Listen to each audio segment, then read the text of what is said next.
नमस्कार दोस्तों, द्रोणाचार्य एकेडमी की करंट अफेयर्स टुडे क्लास में आप सभी का स्वागत है। आज 12 जून 2020 है और हम आपके लिए कुछ नए करंट अफेयर्स लेकर आए हैं। तो चलिए स्टार्ट करते हैं एक नए विचार के साथ। दोस्तों, आज का विचार है mistakes are part of a life but only a few people have the courage to admit it. गलतियां जीवन का ही एक हिस्सा है, पर इन्हें स्वीकार करने का साहस बहुत कम लोग कर पाते हैं। दोस्तों, जो अपनी ज़िंदगी में अपनी गलतियों को स्वीकार करना सीख लेता है उसे बाद में पछताना नहीं पड़ता और साथ ही अपनी सफलता को वो बहुत जल्दी प्राप्त कर लेता है, क्योंकि जिन गलतियों को वो अपना लेता है, जिन गलतियों को वो स्वीकार कर लेता है, उनसे वो हमेशा इस बात से इंश्योर रहता है कि वो गलतियां कभी उसके जीवन में फिर नहीं होंगी। इस तरह से उसके जीवन से गलतियों का अस्तित्व खत्म होता चला जाता है और एक दिन ऐसा आता है जब वो अपनी सफलता को प्राप्त कर लेता है। लेकिन जो लोग अपनी गलतियां स्वीकार नहीं करते, वो बार बार वही गलतियां दोहराते जाते हैं और फिर अपने जीवन में सफलता से कोसों दूर चले जाते हैं। ओके स्टूडेंट्स, तो चलिए स्टार्ट करते हैं आज के करंट अफेयर्स। दोस्तों, आज एक दिन मनाया जाता है जिसे कहते हैं बाल श्रम के खिलाफ विश्व दिवस। On which day world day against child labour is observed. बाल श्रम के खिलाफ विश्व दिवस किस दिन मनाया जाता है? तो यहाँ आपका आंसर बनता है 12 जून, यानी 12 जून। 12 जून के दिन बाल श्रम के खिलाफ पूरे विश्व में एक दिवस मनाया जाता है। Clear students? थोड़ा इसके बारे में हम देख लेते हैं। अंतर्राष्ट्रीय श्रम संगठन यानी ILO, इंटरनेशनल लेबर ऑर्गेनाइजेशन, इसने जागरूकता पैदा करने के लिए 2002 में विश्व बाल श्रम विरोधी दिवस के रूप में मनाने की शुरुआत की थी। संगठन के अनुमान के मुताबिक विश्व में 21 करोड़ 80 लाख बाल श्रमिक हैं, जबकि एक आकलन के अनुसार भारत में ये आंकड़ा 1 करोड़ 26 लाख 66 हजार 377 को छूता है। इसका मतलब करीब इतने बच्चे आज भी श्रम में लगे हुए हैं। ठीक है। अधिनियम 1986 यानी कि अधिनियम 1986 में संशोधन किया गया था और ये डिसाइड किया गया था कि ढाबों, घरों, होटलों में बाल श्रम करवाने वाले को दंडनीय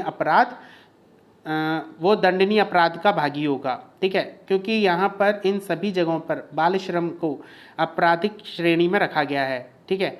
इसके साथ ही हमारे भारतीय संविधान में मौलिक अधिकार और नीति निर्देशक तत्वों के अनुसार कुछ धाराएं हैं जिनमें इस बाल श्रम को रोका गया है। तो ये भी आपके लिए थोड़ा इम्पोर्टेंट बन जाता है। तो पहली धारा है धारा 24। धारा 24 के अंदर क्या बोला गया है कि 14 साल से कम उम्र का कोई भी बच्चा किसी फैक्ट्री, खदान में कार्य करने के लिए नियुक्त नहीं किया जाएगा और ना ही किसी खतरनाक नियोजन में नियुक्त किया जाएगा। क्लियर? ऐसी किसी जगह पर उससे काम नहीं करवाया जाएगा जहाँ पर कोई खतरा हो। क्लियर? तो ये धारा 24 के अंदर है। फिर आती है धारा 39E यानी आर्टिकल 39E। इसके अंदर क्या बोला गया है कि राज्य अपनी नीतियां इस तरह निर्धारित करेगा कि श्रमिक पुरुष और महिलाओं का स्वास्थ्य तथा उनकी क्षमताएं सुरक्षित रहें, साथ ही बच्चों की कम उम्र का शोषण न हो और न ही वो अपनी उम्र और शक्ति के प्रतिकूल आर्थिक आवश्यकताओं की पूर्ति के लिए ऐसी जगहों पर प्रवेश करें। क्लियर? मतलब उसकी नीतियों के अनुसार बच्चों को किसी भी प्रकार का बाल श्रम करने की आवश्यकता ही ना पड़े। राज्य को ऐसी नीतियां बनानी चाहिए। तो ये सब कुछ किस में है? धारा 39E में। इसके बाद हम बात करते हैं 39F की। तो 39F में क्या कहा गया है? बच्चों को स्वस्थ, स्वतंत्र व सम्मानजनक स्थिति में विकास के अवसर व सुविधाएं दी जाएंगी और बचपन व युवावस्था के नैतिक व भौतिक दुरुपयोग से बचाया जाएगा। क्लियर? मतलब बच्चों के स्वास्थ्य का, उनकी स्वतंत्रता का, उनकी स्थिति का विकास किया जाएगा और साथ ही उनके युवावस्था के नैतिक और भौतिक दुरुपयोग से उन्हें बचाया जाएगा। मतलब किसी भी तरह से उनका दुरुपयोग ना हो सके। मतलब जैसे छोटे छोटे बच्चों को आजकल क्रिमिनल एक्टिविटीज़ में लगा दिया जाता है, तो इस तरह से उनके बचपन को बचाया जाएगा। क्लियर? नेक्स्ट है संविधान लागू होने के 10 साल के भीतर राज्य 14 वर्ष तक की उम्र के सभी बच्चों को मुफ्त और अनिवार्य शिक्षा देने का प्रयास करेंगे। ये धारा 45 में है। क्लियर? तो धारा 45 के अनुसार जो 10 साल से 14 वर्ष तक की जो उम्र के बच्चे हैं इन सभी को मुफ्त और अनिवार्य शिक्षा देना अनिवार्य है। ये कि सभी राज्यों के लिए लागू है। ओके, चलिए नेक्स्ट करंट अफेयर क्या कहता है। What is the percentage increase in the population of Asiatic lions that India has recorded. Bharat ने एशियाई शेरों की आबादी में 29% की वृद्धि दर्ज की है। क्लियर, सॉरी यहाँ पे आंसर ही आ गया। एक्चुअली क्या था क्वेश्चन कि जो अभी रिकॉर्ड किया गया है इंडिया में एशियाटिक लॉयंस की जनगणना मतलब गणना की गई है, तो वहाँ पर हमें ये बताना था कि कितना परसेंटेज में वृद्धि हुई है। तो आंसर है यहाँ 29%। 29% अभी इनकी आबादी में वृद्धि पाई गई है। तो थोड़ा सा इनके बारे में देख लीजिए। India has recorded 29% increase in the population of Asiatic lions. Clear, Asia का शेर, एशियाई शेर इन्हें कहा जाता है। The count of Asiatic lions has increased from 523 in 2015 and 674 इन 2020। मतलब जो 2015 में 523 थे वो आज 674 हो चुके हैं। और इसका मतलब यहाँ पर कितना परसेंट रेज हुआ है, 29%। ओके, एशियाटिक लॉयंस मोस्टली गिर सेंचुरी में पाए जाते हैं जो वेस्टर्न गुजरात में स्थित है, मतलब पश्चिमी गुजरात में है ये। ठीक है, गिर सेंचुरी। ये जो आंकड़ा है ये दिया है गुजरात की गवर्नमेंट ने। ओके, गुजरात की गवर्नमेंट ने एक रिपोर्ट बनाई है जिसमें ये आंकड़ा डाला गया है, ये मेजरमेंट लिया गया है। ठीक, एशियाटिक शेर का वैज्ञानिक यानी साइंटिफिक नाम है पैंथरा लियोपर्सिका। पैंथरा लियोपर्सिका। ओके, इसे IUCN की रेड लिस्ट में संकटग्रस्त यानी एंडेंजर्ड श्रेणी में रखा गया है। IUCN एक संस्था है जो एक रेड लिस्ट जारी करती है जिसके अंदर क्या होता है, मतलब इसमें ऐसे जानवरों को रखा जाता है जो एंडेंजर्ड यानी कि जो संकटग्रस्त होते हैं, मतलब जिनकी जो संख्या है वो कम हो रही हो। क्लियर, यहाँ पर जो IUCN है इसका फुल फॉर्म आता है, इस IUCN का फुल फॉर्म होता है international union of conservation nature, conservation of nature, international union conservation of nature.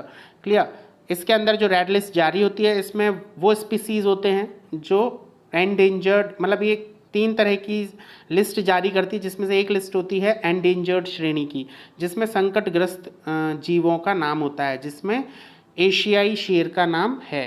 Clear, एशियाई शेर मुख्यतः गिर के जंगलों में, जूनागढ़ में, अमरेली में, भावनगर जिलों में पाए जाते हैं।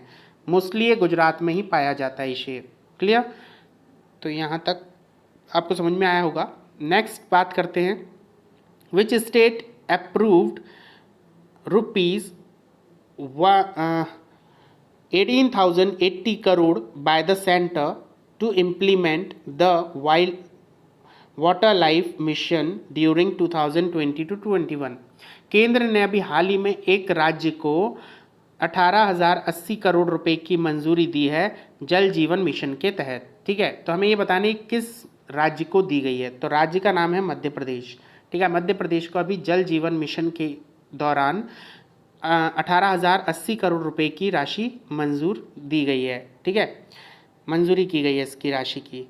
साथ ही हम बात करते हैं जल जीवन मिशन के बारे में, तो it is implemented by the ministry of जल शक्ति।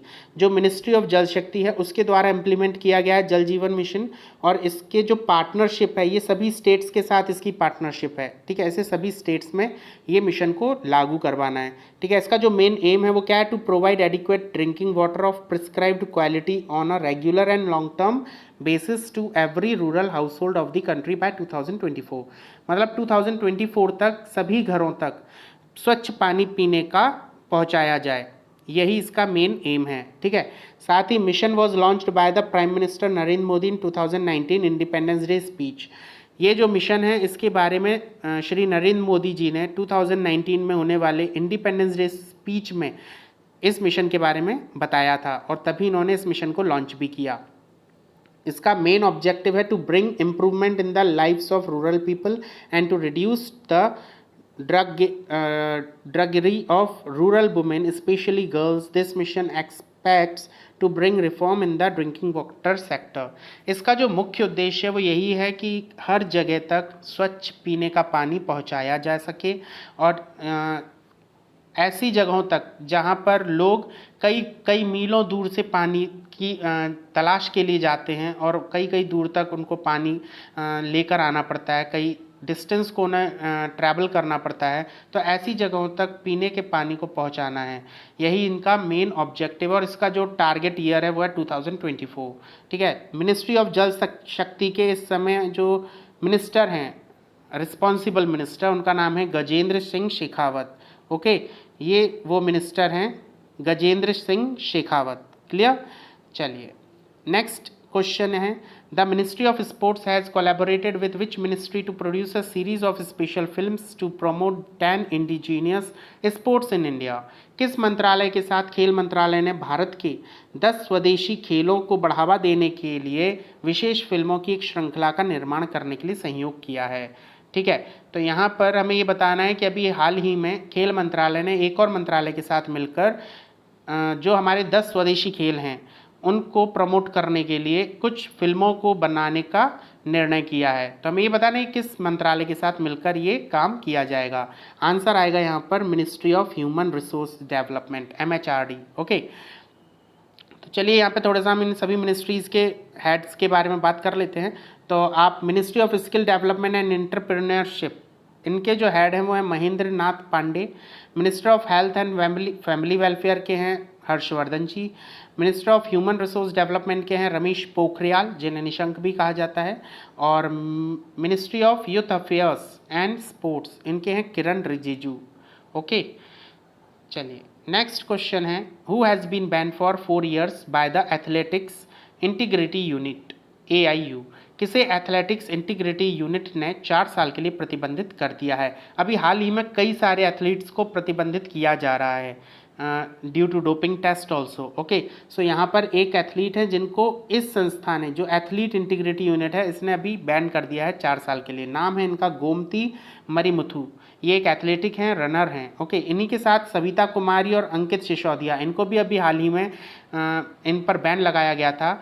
ठीक है, ये दोनों कौन है, पावर लिफ्टर है। ठीक है, पावर लिफ्टर। इसके साथ ही प्राची चौधरी पर भी अभी हाल ही में बैन लगाया गया था, ये भी एक रनर हैं, एथलीट है। क्लियर, तो ये चारों पर ही अभी हाल ही में बैन लगाया गया है।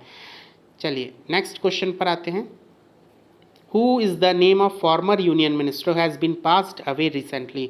पूर्व केंद्रीय मंत्री का नाम क्या है जिनका हाल ही में निधन हो चुका है। आंसर आएगा यहाँ पर अरुण चरण सेठी। ओके, अरुण चरण सेठी जी का भी हाल ही में निधन हुआ है, ये केंद्रीय मंत्री थे। क्लियर। चलिए नेक्स्ट क्वेश्चन है, recently Pritam Singh is passed away at 78, who has he.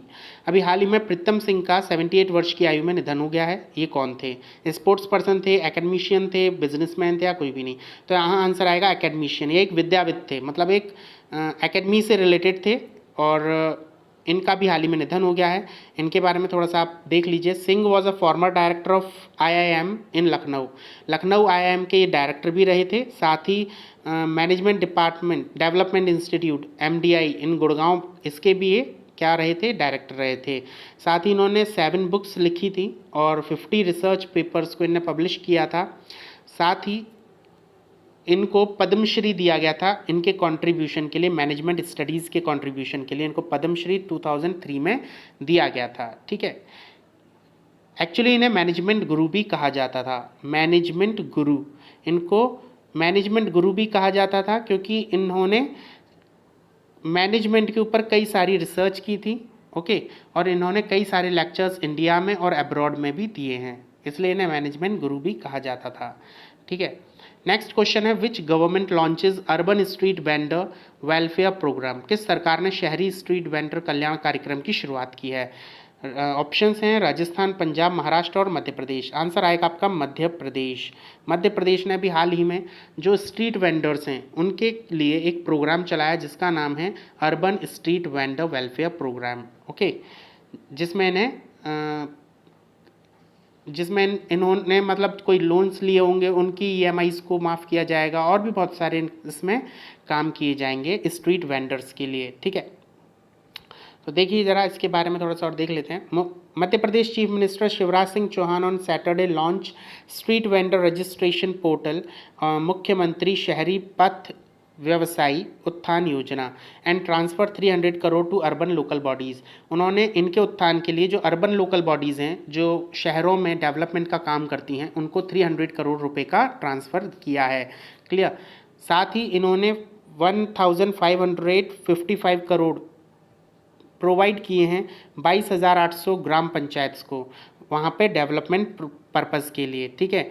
और इसी के साथ यही अमाउंट उन्होंने कुछ अर्बन लोकल बॉडीज़ को भी दिया है कोविड-19 क्राइसिस से निपटने के लिए। ठीक है स्टूडेंट्स। चलिए नेक्स्ट क्वेश्चन है, in which country DICC world cup 2021 will be held. DICC world cup 2021 कहाँ आयोजित किया जाएगा?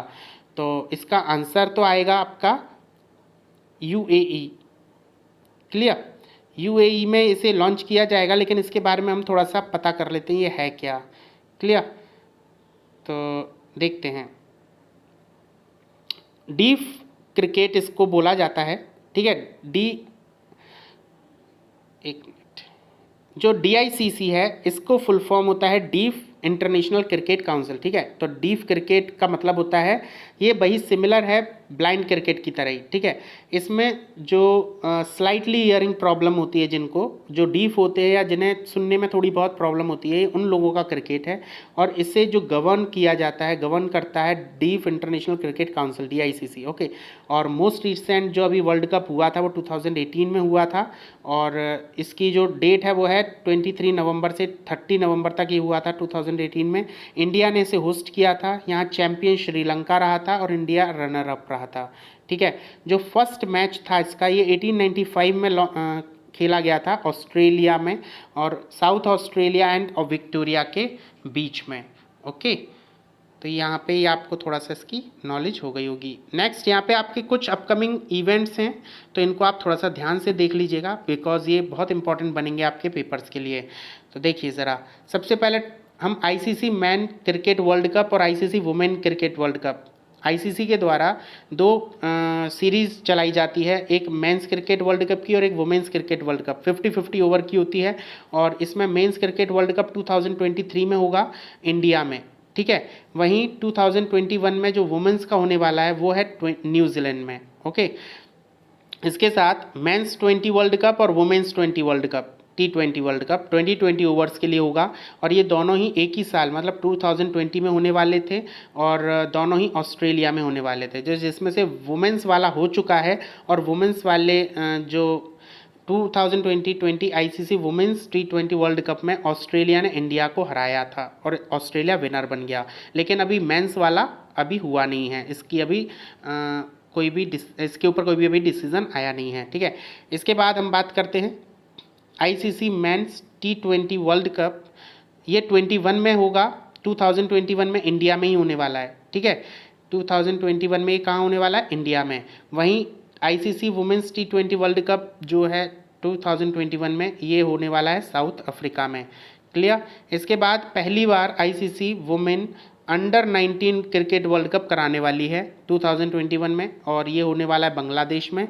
वहीं ICC under 19 cricket world cup जो मेल्स के लिए है 2020 में होने वाला था, और ये साउथ अफ्रीका में होने वाला था। क्लियर। तो अभी ये भी हुआ नहीं है, तो इसका आप स्क्रीनशॉट ले सकते हैं, क्योंकि ये आपके इम्पोर्टेंट, ये एग्ज़ाम्स के लिए आपका एक बहुत इम्पोर्टेंट डाटा बन जाएगा। चलिए नेक्स्ट क्वेश्चन है, according to research at Yale and Columbia university, India has ranked out of 180 countries in 2020 environmental performance index. मतलब पर्यावरण प्रदर्शन सूचकांक में 180 देशों में से भारत का कौन सा स्थान रहा है? आंसर आएगा 144th स्थान यहाँ पर भारत का रहा है। ठीक है।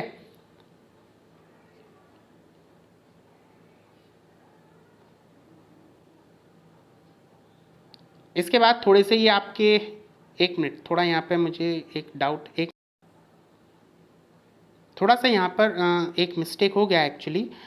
जो पर्यावरण प्रदर्शन यानी कि एनवायरनमेंट परफॉर्मेंस इंडेक्स है, इसके अंदर जो भारत का स्थान है वो है 168। ओके, 168 है एक्चुअली, 144 आपका हैप्पीनेस इंडेक्स का है। ठीक है। तो चलिए थोड़ा सा हम बाकी की लिस्टों को देख लेते हैं। यहाँ पर आप देखेंगे ease of doing business ranking में 2019 में 63 नंबर पे था भारत। ग्लोबल 100 इंडेक्स में 102 पर था। ह्यूमन डेवलपमेंट इंडेक्स में 129 पर। ग्लोबल जेंडर रिपोर्ट 2020 अभी करंट की है, 112 पोजीशन पर इंडिया है। साथ ही सोशल मोबिलिटी इंडेक्स 2020 में 76 पोजीशन पर है। वर्ल्ड प्रेस फ्रीडम इंडेक्स में 142 पोजीशन पर है। वहीं वर्ल्ड हैप्पीनेस रिपोर्ट 2020 में ये 144th पोजीशन पर है। साथ ही हैंडली पासपोर्ट इंडेक्स में 84th नंबर पर है और स्टार्टअप इकोसिस्टम रैंकिंग रिपोर्ट में ये 23 नंबर पर है।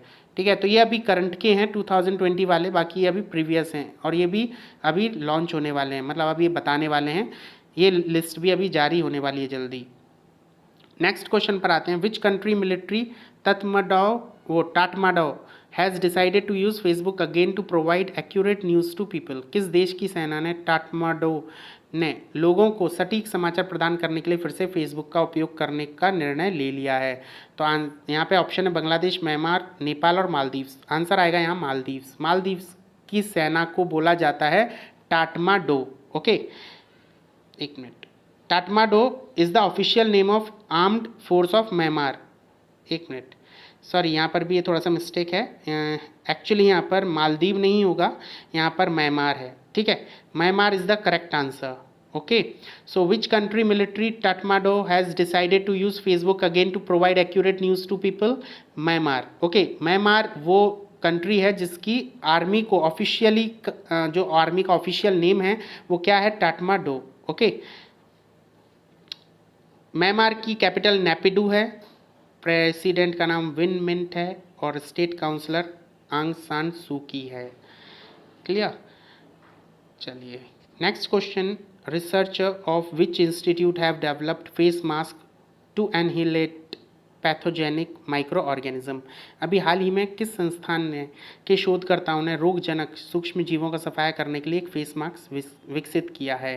तो यहाँ आपका IIT वाराणसी यानी VHU ने ये मास्क बनाया है। और थोड़ा सा हम इस मास्क के बारे में बात करते हैं। तो एक्चुअली ये जो मास्क है ये हाई एफिशिएंसी मास्क है और इस मास्क को क्या है, ये जो मास्क बनाया गया है इसे आपको बार बार धोने की ज़रूरत नहीं पड़ेगी। ये मास्क ऑटोमेटिकली जितने भी जो माइक्रो ऑर्गेनिजम्स हैं उनको अपने आप ही ख़त्म कर देगा, इसलिए ये दूसरे जो मास्क हैं उनसे अलग है। क्लियर? तो देखिए यहाँ पर जो IITs हैं, IITs की एस्टेब्लिशमेंट हुई थी 15 सितंबर 1956 में और इसे IIT यानी इंडियन इंस्टीट्यूट टेक्नोलॉजी एक्ट 1956 के तहत बनाया गया था। IITs जो हैं ये autonomous public technical and research universities हैं जो इंडिया में लोकेटेड हैं। साथ ही पूरे विश्व में मोस्ट रिप्यूटेबल इंस्टीट्यूट ही माने जाते हैं और इनको गवर्न करने के लिए जो वर्तमान एक्ट है वो है इंस्टीट्यूट ऑफ टेक्नोलॉजी एक्ट 1961। ठीक है, तो याद रखिएगा ये इसकी स्थापना हुई थी इन IIT एक्ट 1956 के तहत, लेकिन अभी इसका जो वर्किंग है, जो इसकी गवर्निंग है वो की जाती है IIT एक्ट 1961 के तहत। पूरे इंडिया में 23 हैं और सबसे पहला खड़गपुर में बनाया गया था। ठीक है, और अभी हाल ही में IIT मंडी ने एक मास्क बनाया था जो वेस्ट बोतल से बनाया गया था। प्लास्टिक की जो बोतल्स आती हैं उन वेस्ट प्लास्टिक की बोतल्स का यूज़ करके उन्होंने मास्क बनाया था जिसे हम वॉश कर सकते थे और कम से कम 30 बार उसको यूज़ कर सकते थे। ठीक है, तो ये भी एक इम्पॉर्टेंट न्यूज़ यहाँ बन जाती है। नेक्स्ट क्वेश्चन है, DIAT develops nano technology based disinfectant spray to combat COVID-19। Defence institute of advanced technology यानी DIAT Pune has developed a nano technology based disinfectant spray to combat the COVID-19 pandemic. अभी हाल ही में diet एक institute है जिसका नाम full form है defence institute of advanced technology. इन्होंने अभी नैनो टेक्नोलॉजी का यूज़ करते हुए एक डिसइंफेक्टेंट स्प्रे को बनाया है और इस स्प्रे का यूज़ COVID-19 के खिलाफ किया जा रहा है सैनिटाइज़र के तौर पर। ठीक है, इसको इन्होंने नाम अनन्या दिया हुआ है। ठीक है, जो अनन्या डिसइंफेक्टेंट स्प्रे है, it is very effective and disinfecting all types of surface. हर तरह की सरफेस को ये डिसइंफेक्टेड कर देता है। साथ ही इसमें जो मटेरियल यूज़ किया गया है that is synthesising silver nano particles and common commercially available drug ampicillin. ठीक है, तो ये एक क्वेश्चन बन जाएगा यहाँ से 1 नंबर का कि एम्पीसिलिन क्या है। एक्चुअली ये ड्रग है जिसका यूज़ इस अनन्या डिसइंफेक्टेंट स्प्रे में किया गया है। साथ ही ये वाटर बेस्ड स्प्रे है जिसे आप 24 आवर्स से ज़्यादा इफ़ेक्टिव हो सकता है। मतलब ये वाटर बेस्ड स्प्रे है जो 24 आवर्स से भी ज़्यादा देर तक इफ़ेक्टिव रहेगा। ठीक है, तो इसकी वर्किंग एफिशिएंसी ज़्यादा है। हमारी नेक्स्ट न्यूज़ है सैटर्न के एक मून के लिए। तो सैटर्न हम सभी जानते हैं सैटर्न के पास 82 मून्स हैं। ठीक है, और इन 82 मून्स में एक इम्पॉर्टेंट मून है टाइटन। क्लियर, टाइटन जो है ये सैटर्न से दूर होता जा रहा है। ठीक, अब दूर क्यों हो रहा है उसका भी हम कारण अभी बताएंगे, लेकिन पहले हम इसके बारे में थोड़ा देख लेते हैं कि ये कितना हो रहा है। एक्चुअली साइंटिस्ट ये जानते हैं कि हर मून अपने जो पेरेंट प्लैनेट है उससे दूर होने होता है, मतलब वो होता ही है। लेकिन जो जितना उन्होंने एक्सपेक्ट किया था, जितना उन्होंने प्रिडिक्ट किया था, ये उससे भी 100 टाइम्स फास्टर मूव कर रहा है। ठीक है, और इसकी जो स्पीड है ड्रिफ्टिंग की वो है 4 इंचज़ एवरी ईयर। मतलब ये हर साल 4 इंच दूर हो जाता है सैटर्न से। ठीक है, शनि के पास यानी सैटर्न के पास टोटल 82 मून्स हैं और टाइटन जो है ये इसमें बुध ग्रह से बड़ा मून है। एक्चुअली ये सबसे बड़ा मून है पूरा अपना सोलर सिस्टम में। ठीक है, और साथ ही ये जो है अपने सैटर्न से 7,46,000 मील दूर है। और चूँकि ये हर साल इसी तेजी गति से अपने ग्रह से दूर हो रहा है तो जो सैटर्न का पूरा प्लानिटरी सिस्टम भी बढ़ रहा है। ठीक है, पृथ्वी का चांद हर साल पृथ्वी से करीब 1.5 इंच दूर हो जाता है। ठीक, नासा के अनुसार यह ग्रह पर चंद्रमा के गुरुत्वाकर्षण के कारण होता है और जो ग्रह में एक अस्थायी उभार पैदा कर देता है। मतलब क्या होता है, जब कोई भी मून है वो मतलब जब भी किसी प्लैनेट के अंदर कोई उभार आता है तो उसके कारण उसका जो मून है उसके गुरुत्वाकर्षण के कारण वो क्या हो जाता है, दूर हो जाता है। ठीक है, तो यहाँ पर क्या हो रहा है कि जो ऊर्जा है वो चंद्रमा को दूर धकेल देती है। ठीक है, जो भी एक्स्ट्रा एनर्जी उसके अंदर जनरेट होती है प्लैनेट के अंदर वो क्या करती है, उसको दूर धकेल देती है। ठीक है, और नासा के मुताबिक टाइटन की माइग्रेशन दर हर साल करीब 4 इंच के बराबर मानी गई है। ठीक है, माइग्रेशन मतलब दूर होना। तो याद रखिएगा ये जो इसका दूर होने का कारण है वो मेन उसी मून के गुरुत्वाकर्षण के कारण हो रहा है। ठीक है, नेक्स्ट न्यूज़ है आपकी GRSE डिलीवर ICGS कर्नाटक Barua to Indian coast guard. अभी warship builder garden reach ship builders and engineers limited, जिसका फुल फॉर्म है GRSE का फुल फॉर्म क्या है, garden reach ship builders and engineers. Okay, ये क्या है, वॉरशिप बिल्डर्स मतलब ये ऐसे शिप्स बनाती है जो लड़ाई में यूज़ किए जाते हैं। ठीक, इसमें से इसने अभी एक शिप बनाया जिसका नाम है ICGS कनकलता बरुआ। ओके, इसे 9 जून को इसने बनाकर तैयार कर लिया था और इसे भेज दिया गया है इंडियन नेवी के पास। ये अपने तरह का 5th और फाइनल शिप है जो इस सीरीज़ का फाइनल शिप है। मतलब जो सीरीज़ इंडियन कोस्ट गार्ड को दी जा रही है इसका नाम है फास्ट पेट्रोल वेसल। ओके, इस सीरीज़ का ये 5वां और फाइनल शिप है जो इंडियन कोस्ट गार्ड को सौंप दिया गया है।